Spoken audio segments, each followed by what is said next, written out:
Hi, everybody. This is Marlene with Miami Ghost Chronicle Stories of the Supernatural. And this is a follow-up that I did to a place in South Carolina. It's called the St. Helena Chapel of Ease. It's on Land's End Road in St. Helena's Island in what they call the Low Country. And I've had a lot of requests, especially from my podcast audience, that they would love to hear some of the stories, the folklore, the mysteries of all these places that I visit. So, if you have a chance, you could check out the entire video on YouTube. Probably this is going to be separate, but anyway, just so you'll know, it's an island. It's located in what they call the Port Royal Sound of South Carolina, and some say it's the oldest settlement in the United States. Founded shortly around the time about 1520, when some of the Spanish were going up and down the coast on their voyages of discovery. But anyway, it was once known as the White Church, and that was because it was made of material called tabby, which is a combination of oyster shells and lime, and it made the structure appear to glow while it was still in its glory. However, its glory days are long past. Of course, because of the many years that it's been standing, it's been heavily damaged. However, when you walk around inside, there's definitely a heavy atmosphere, and you can almost that hushed, almost pregnant with things that have gone on inside, conversations, prayers, almost like a decay hangs on it. You could also call it creepy. Anyway, this what was called a Chapel of Ease, which was to help the planners in the area have some type of location for spiritual retreat, considering that the main church was so far away from them, was it was, like I said, ideally situated for the planters of the island. And by 1812, it had been granted the designation of parish church. Now, on November 4th of 1861, Sunday services were interrupted by a messenger who brought news of the impending invasion of nearby Beaufort by Union troops to a Captain William Oliver Perry Fripp. And in that video, you'll see me that there's several gravestones belonging to the Fripp family. Fripp's ancestors had been instrumental in the building and upkeep of the chapel, as John Fripp III had left 500 pounds for the purpose in 1780, which was quite a considerable sum. Now, only the year before, Edgar Fripp and his wife had taken their place in a mausoleum built for them in the adjacent graveyard back in 1852. And that mausoleum is still standing there on the grounds. Now, what happens is, of course, the Yankees arrived there in the area, and they broke it open during the war, hoping for treasure. And, of course, I don't believe they found anything. Now, to this day, that vault still remains out of order. And the planters, they all left the island with the arrival of the Union forces in 1861, and the church never regained its stature. Stories relate that Union soldiers used it for services during the war, as well as Northerners who came to the area, as in carpetbaggers, after the war to educate and train the former slave population. The door of Fripp's vault was roomed by the soldiers, and at some point it was decided to break up the entrance. According to the story, workmen did a journeyman's job of sealing the vault, only to return the following day to find the bricks removed and neatly stacked beside the mausoleum. Convinced that the supernatural was afoot, in part aided by police assurances that no one had been in the area the previous night long enough to complete such a task, the job remained unfinished. Today the vault is empty, the door half sealed by bricks, and one of the experiences you have is looking into its vacant entrance. It's a little bit unsettling because all you see is just pieces of broken stone, and I even took a good look and I said, I hope I don't see any bones, but of course there wasn't any down there. Now there's been reports of people hearing whispered prayers, singing, coming from the interior of the chapel. Other people claim that they hear their names being shouted in the silent burial ground or in the surrounding forest. There's also a story of a lady shrouded in white walking amongst the tombstones, a child in her arms. Almost like a Southern Gothic Lucy Harker from Bram Stoker's Dracula, carrying the child to her crypt for a midnight snack. There's a lot of stories on St. Helena's Islands and around the Chapel of Ease, which is no surprise, considering how many things have happened. Now, not too far away from there, heading out towards Fort Fremont, on the southwestern tip of the island, known as Land's End, you pass beneath the overhanging branches of what has come to be known as the Hanging Tree, from a legend that runaway slaves were once hung there as a warning to others who contemplated escaping their shackles and chains. If you find yourself there after dark, park beneath its branches, turn off your headlamps, and wait for the Land's End light. It begins in the distance like a single headlight coming down the road towards you, but as it grows closer, you realize it's much larger and not nearly as bright. Some say as it speeds by, it leaves you charged with static electricity. Others have reported being overtaken by the light as they drove back towards Port Royal Island. No one agrees on what the cause for the light might be, though it's pretty much agreed upon that the light is real and even somewhat reliable. Some even claim the light appears every night if you're patient enough. Sheriff's patrols in the 70s reported there might be 100 or more cars lining the stretch of the road on some nights, and at least 2 people have died in auto accidents chasing down the light. Some say it's nothing more than swamp gas. Others say it's not bright enough to be swamp gas, and it moves too quickly and with a purpose. Scientific studies were made on it in the 70s with no definitive conclusion.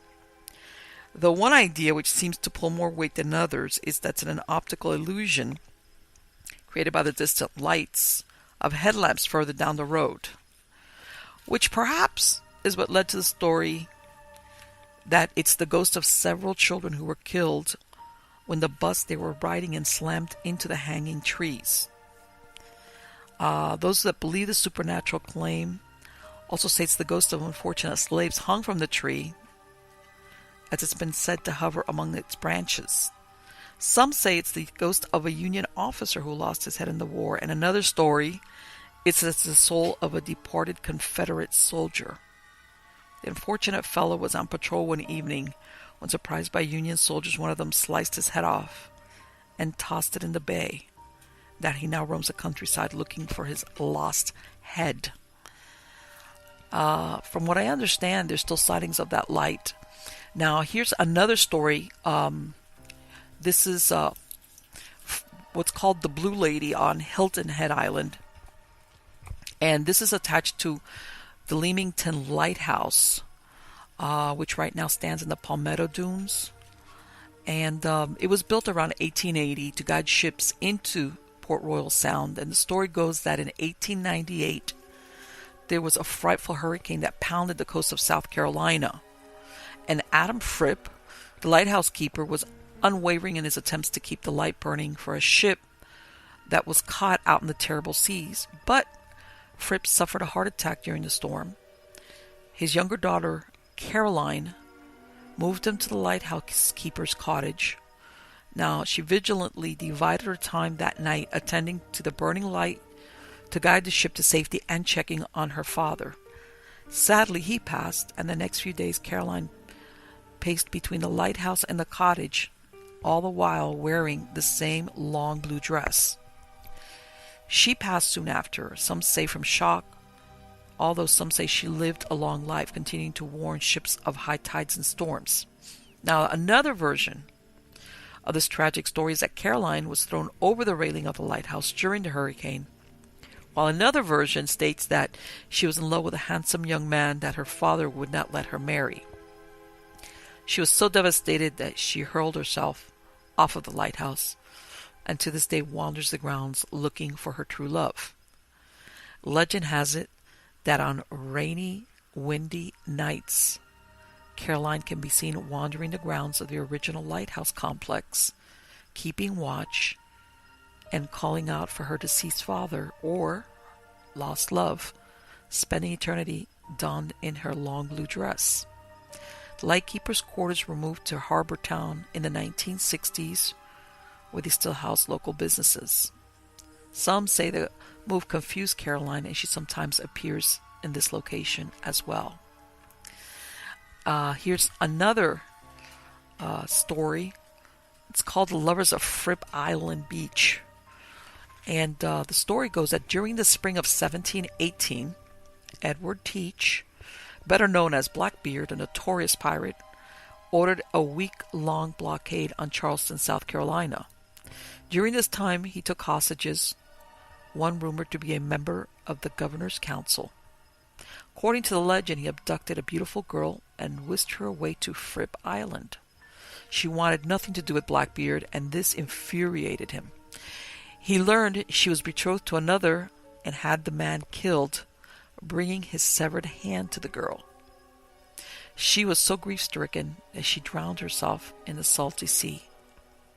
Some say when the moon is full and bright, the two young lovers can still be seen walking down the shore, clutching each other in a warm embrace.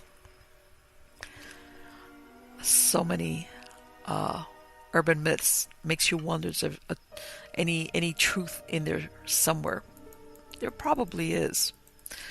Here's another story. It's called William Baynard's Ghost, also at Hilton Head Island. Braddock's Point Plantation had been in the Stoney family for 4 generations. It was one of the 20 working plantations of the time, and one of the most beautiful. Braddock's Point was 1,000 acres and owned by Captain Jack Stoney, or Saucy Jack, who drank heavily most days.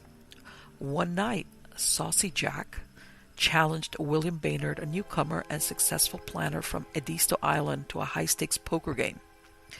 Being sauced up, Stoney used the title to Braddock's Point to cover his bet when he lost the hand to Baynard. Within a year, Baynard's new land had yielded him extreme wealth, and he met and married Catherine Scott in 1829. The Baynards loved Braddock's Point and entertained there often. During one lavish party, Catherine became violently ill, possibly from malaria, and died. William was devastated and inconsolable. She was buried at the Zion Cemetery, still located at the intersection of Follyfield Road and Highway 278. William passed away 15 years later, never missing a single day to visit Catherine's grave. It is whispered that on stormy or foggy nights, William Baynard's ghost can still be seen riding in his departed hearse, led by 4 ghostly horses, on the way to the cemetery for his daily visit. Next one is the Joseph Johnson House and the Ghost of Gauche, Beaufort. Now this is located at 411 Craven Street in Beaufort, and it overlooks the beautiful Beaufort River. It's called The Castle. It was built in 1861 for Dr. Joseph Johnson. Now, due to the Civil War, the house was left unfinished and was seized by Union forces to be used as a hospital, morgue, and cemetery. Now, Johnson was able to reacquire the property after the war by paying a hefty tax. A former director of the National Trust for Historic Preservation called it one of the great houses of the South Carolina coast. And also that it has quite an air of somber mystery as it sits at the water's edge. Now, legend has it that Jean Ribault, a French explorer, settled in Beaufort in 1562, bringing a dwarf jester with him named Gauche. Now, John Ribault developed Charles Fort, which is the well-known United States Marine base today, Paris Island. There is no evidence of how Gauche died. Some say he was hanged, Some say he fell ill and died, while others still whisper that he was killed in a fight. There are accounts that a dwarf from Portugal named Gauche le Griffin lived in Beaufort during this time and was killed in a Yamasee Indian raid. While there is no evidence that connects Gauche to the castle, some believe that the little jester is drawn to the house for eternity because of the suffering that occurred there during the war. Many people visiting the house say they have seen an apparition of the dwarf dressed in clothes that we all attribute to jesters of that period. People have also claimed to witness doors and windows mysteriously opening and closing, furniture moving in the middle of the night, and unexplained ringing of bells. Some claim a cool breeze from the creek passes around the house, and the only thing left of this eerie fog is red handprints on the window. Now, next one is what's called the Eternal Resident, also located in Beaufort. Built in 1816, the Whig Barnwell House was moved from its original location, and it was taken to 501 King Street. Now, during the Civil War, the Whig Barnwell House was confiscated and used as a Union hospital. It was owned by the Barnwell family until 1895, after which it was used as a school and then an apartment house. Now, the story goes that a woman was murdered in one of the apartments and never left. And many wonder if the ghost of that murdered resident moved with the building to its new location. Sometimes they do, sometimes they don't. Now, this is an old wives' tale about spirits in the South. And a couple of years ago, on one of my visits to Charleston, I spoke with a native there that confirmed this and even showed me some houses where they actually still practice this. And even, in other words, this old wife still is still in use today. Now, the way they look at it, the door is a powerful thing. It is the main point of entry and keeps out bad spirits. In Southern folklore, it is unlucky to open the back door for the first time entering a house because only the front door is protected from evil. Also, opening a door when someone dies allows the easy exit of that soul. It was believed that cats suck the breath out of newborn babies. In Gullah burial customs, mirrors are turned or covered so that the deceased won't be reflected. At the burial site, the family smashes and breaks bottles or dishes so as to break the chain of death in the family. The belief that evil spirits are able to control one's will. The Gullah put newsprint on their walls or fold newspapers and tuck it inside their shoe. In doing this, they feel protected because the spirit must read every word before they can control them. In the South, a blue painted trim shutters and underside of the porch roof is believed to be protective barrier between the living and the dead. And that's the part I witnessed. This native there took me to several modern houses that had exactly that. They had trim around the houses and the windows, painted. It's almost like a greenish blue color. Now, this is a story. It's called The Shadow of the Beast. On the night of June 10th, 1988, 17-year-old Christopher Davis was driving through Scape Ore Swamp, a dismal bog near Bishopsville, South Carolina. It was late and the boy was tired, having moments before driven his date home. He was heading east along the narrow road when he heard a pop, then felt the car lurch out of control to the right. A flat, he groaned, dreading the thought of having to stop in the middle of the swamp to change the tire. Not that he was afraid. He knew these woods like the back of his hand. He and his buddies had fished and hunted these parts since he was a kid. But as he pulled his car off the edge of the road, he did feel suddenly alone and afraid. It was way past midnight with not another car in sight. The moon was high, but dark, gloomy shadows pressed in from the deep woods, scattered every few yards by moonbeams. Stepping outside the car that night was like stepping into another world, an uninviting world of shifting shadows. Then Davis realized how quiet it was. There was no sound, not even the chirp of a cricket or the croak of a bullfrog. That's odd, he thought, popping the trunk open and hauling out the spare tire and jack. Usually, this time of night on the swamp was jamming with all kinds of grunting and groaning. Why was everything so quiet? He didn't like it. To calm his nerves, he started whistling. It was a hot, humid night, typical for that time of year, but a pleasant breeze stirred through the moss-draped oaks and pines. He pulled off his shirt and slung it inside the car. Dead, he thought. Maybe everything in the swamp was dead. Maybe some toxic nerve gas or other chemical junk had been dumped into the swamp and all the animals had belly-upped beneath the lily pads. It was only a joke, but somehow he didn't feel like laughing. He worked quickly, first removing the flat tire, then replacing it with a spare.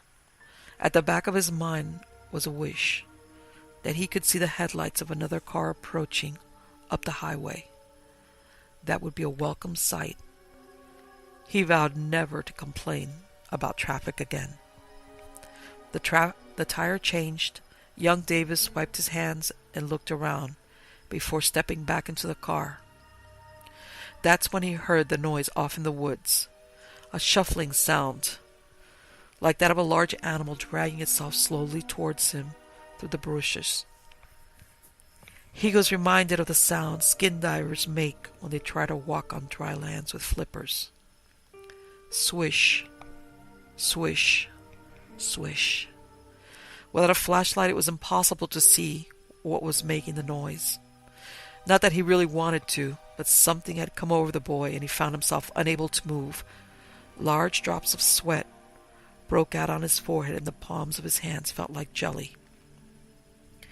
He stood there for several more seconds, glued to the spot, listening to the swishing sound advance steadily closer. His heart was pounding inside his chest like a jackhammer. Sweat poured down his face. Then he saw the creature. It stood less than 10 feet away from him, a tall, slimy hulk that looked like some kind of weird cross between a man and an ape. In the pale light of the moon, Davis estimated the thing stood at least 7 feet tall and appeared greenish-black. For several seconds, boy and beast stood on the lonely highway at the edge of scape or swamp, staring at each other. The boy was the first to move. He moved fast, leaping into the car and slamming the door shut behind him. Mercifully, the car's engine roared to life. As it did, the creature sprang. It was strong, and it wasn't an animal, and it wasn't no man, Davis later told Sheriff Liston Truesdale. The lizard-like monster first grabbed the door, then started banging on the roof. Frantically, Davis put the car in gear and accelerated, the creature hanging onto the hood. Davis had to swerve several times along the road before the creature finally lost its grip and tumbled off the car into the dark. To the young man's horror, however, the thing managed to keep pace with him at about 35 miles per hour. Davis's ordeal was the first known encounter with South Carolina's now famous lizard man. It was not to be the last. In the days and weeks that followed, dozens of other people reported seeing a large reptile-like animal loping through the rugged woods and fields of rural Lee County, South Carolina. Most of the sightings occurred in or near Scape or Swamp, a particularly gloomy region which got its strange name in Revolutionary War days. According to one legend, the name was shortened from Escaped Horse Swamp, so called because a group of British soldiers had escaped from an American ambush there. Most descriptions of the monster matched Davis's down to the red eyes, lizard-like skin, and greenish-black color. One farmer near Brownsville said something resembling the creature broke into his hog pen and caused all kind of ruckus before he chased it away with a shotgun blast. The thing he saw had a long, thick tail, which it used to help climb over a fence and escape. There were bloodstains all over his hog pen the next day. The Lizard Man of Brownville, as the creature soon became to be known, spread terror throughout this rural region as more sightings were reported.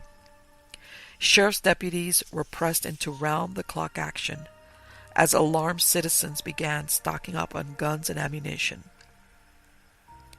Investigators combed the county for clues, escorted by volunteer hunters armed with high-powered weapons. Before long, the entire country knew about the monster. Network television crews swarmed into town along with reporters for national newspapers, magazines, and wire services. Everybody from Seattle to Seneca wanted to know more about the monster said to be haunting the lonely Lee County countryside. But what was it? Nobody seemed to know. There were theories, of course, many of them wilder than descriptions provided by eyewitnesses. Explanations ranged from the plausible to the fanciful. Some said it was a bear. Others insisted the thing had to be an escaped gorilla. A few thought it was a hoax, maybe a man decked out in a weird outfit. Others claimed the monster was another Bigfoot, the legendary ape man said to roam the higher elevations of the Pacific Northwest. The description did not match those of recent Bigfoot sightings in other southern states, notably Florida, Georgia, Louisiana, North Carolina, and Alabama. One of the most incredible accounts came from Florida in the mid-1970s, when a deputy sheriff by the name of Joe Simboli reported an encounter with a 7-foot-tall, hair-covered creature just north of the Everglades. 1 year later, a large, hairy animal reportedly killed and ripped apart a horse and beheaded a calf on the farm of Debbie and Michael Polanick in central Florida. An investigation revealed that tracks around the slaughtered animal resembled those of Bigfoot or Sasquatch, the name given by the Indians to the creature. Stories about fantastic creatures roaming the backwoods of North America are nothing new. Early pioneers pressing into the wilderness from the East Coast told of hair-raising encounters with giant bears, bearmen, wolfmen, and similar creatures. One of the most widespread legends, which probably had its origins in Indian mythology, centered on the Wampus Cat, an impossibly hideous creature said to have the head of a man, the body of a wildcat, only larger, and the soul of a demon. Like Bigfoot, the Wampus Cat was said to lurk among the gloomy river bottoms of the South, and to take fiendish delight in preying upon hunters, fishermen, and others who strayed too far off the beaten path. Whereas Wampus Cat stories eventually petered out around the turn of the century, however, tales of harrowing run-ins with Bigfoot creatures continue to this very day. Along the Mississippi River and all across the arc of the Gulf Coast, numerous legends still exist about another dangerous creature, one the Cajuns call loup-garou. Half man and half beast, these hairy bipeds, which bear remarkable resemblance to the Wampus Cat, are thought to be responsible for kidnapping children and livestock.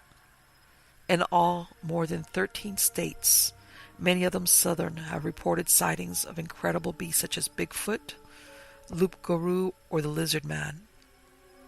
As soon as stories about Lee County's own Bigfoot made the network news, it was only a matter of time before curiosity seekers swarmed into town. Along with the visitors came more sightings of the creature, which soon started being officially billed as the Lizard Man because of its reptilian characteristics. A few days after Davis's initial sightings, another Lee County citizen reported shooting something that resembled the boy's description. The fellow even offered the local sheriff some scales and blood for proof. That proof, however, resulted in the shooter receiving a citation. A crime lab analysis revealed the scales and blood apparently came from a dead fish. Another couple camped near the swamp blamed the critter for battering their car and pulling wires out of the engine. That same day, a carload of visitors from Charleston claimed to have spotted a large, ugly, gorilla-like thing scurrying across a field about 6 miles from Bishopville. In spite of the testimony from several respected eyewitnesses, local authorities continued to dismiss the lizard man as a hoax. A wildlife biologist, called in to study a set of plaster cast, made of the creature's footprints, determined that at least some of the tracks were man-made. Those results, plus additional laboratory findings on what was said to be the creature's hair, worked to quiet the lizard mania that had swept through the small farming community of 3,500 people. Law enforcement officers, weary from answering calls at all hours of the night from frantic citizens claiming to have spotted the creature, were relieved when things settled down a few months later. But late at night, when the moon is high, and a curious kind of silence stalks the clammy darkness, folks around these parts have become accustomed to thinking twice before getting in the car and driving through scape or swamp. Hi, everybody. Well, here we are.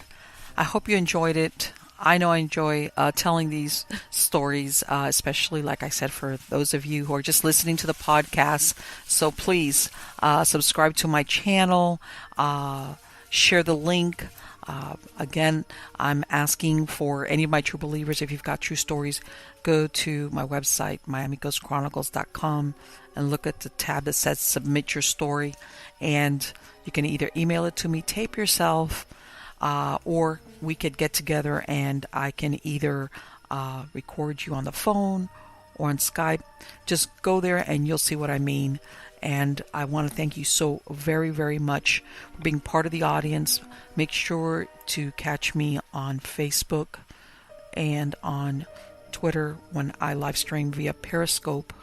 And those are for when I'm on the road. So again, thank you so much for being part of the audience. And I hope you guys enjoyed it. Take care.